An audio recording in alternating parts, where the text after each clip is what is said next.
The next two we're going to be dealing with the visual spatial intelligence and the intrapersonal intelligence.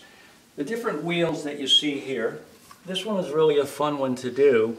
If you look at it, you probably wonder, what does that all represent, these different markings on there? Well, if kids get an answer right, they get to spin this wheel, and whatever they would get, for instance, if they got this one, if you just imagine a tic-tac-toe board in front of us, this would be in that upper right middle. So whatever they would get on here, they would get the X or O to be able to correspond to that on the tic-tac-toe board. Another one, I just like this kind of thing where we have a body part in science and kids have to say what that part is and the function.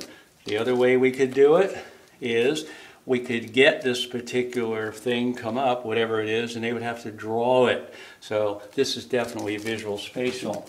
Another one, we have coins. Yes, it also fits in the logical mathematical, but you can see what we have. They have to add up what the coins are, and then they got to figure out what coins were missing of the, for instance, 76 cents.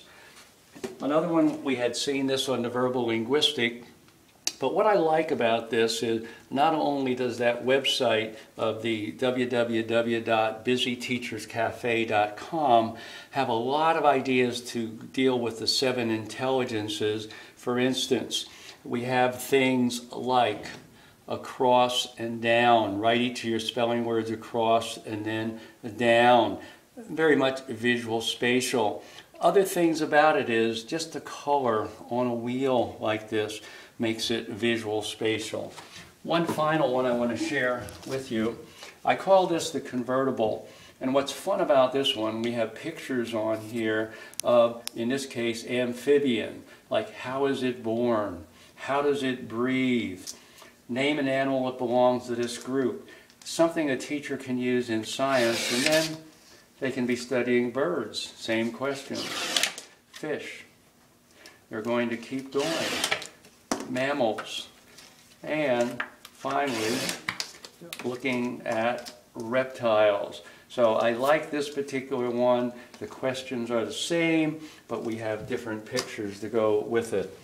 Looking over here, this is intrapersonal intelligence, and over here we have things like memories,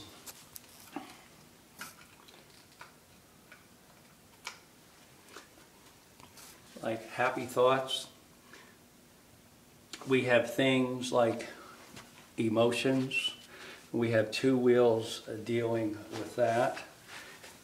And then we have things like my favorite food, my favorite subject. We have things like think about your life.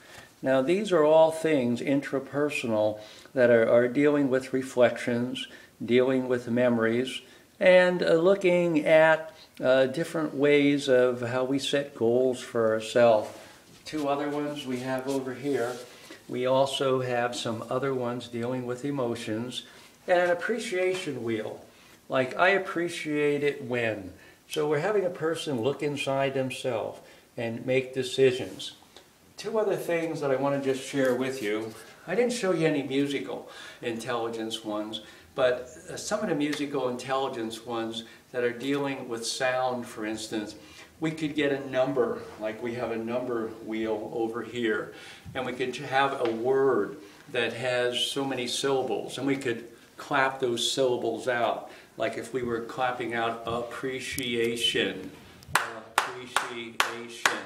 So anything dealing with sounds, that works. That's also a bodily kinesthetic activity. And the other thing we didn't show you wheels on are interpersonal. But anytime you have another student work with another student on these wheels, like at a station or they're working as a team to play games, that's interpersonal.